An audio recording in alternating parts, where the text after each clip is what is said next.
Click Target Strike. You can choose the target for this strike. Click on the target card and confirm your selection.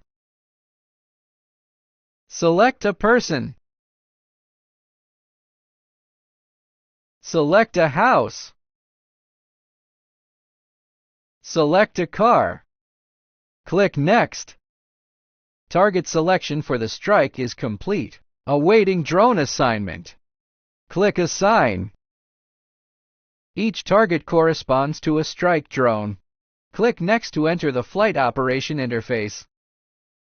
Click Start to have all drones execute the automatic target strike mission.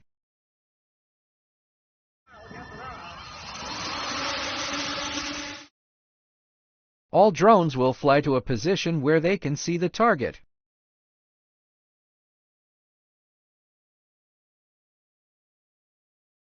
After reaching the position, the drone enters auto lock status and matches the target.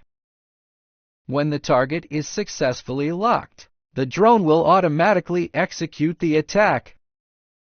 The image shows the first-person view of a drone attack. After completing the attack, the drone will crash and go offline.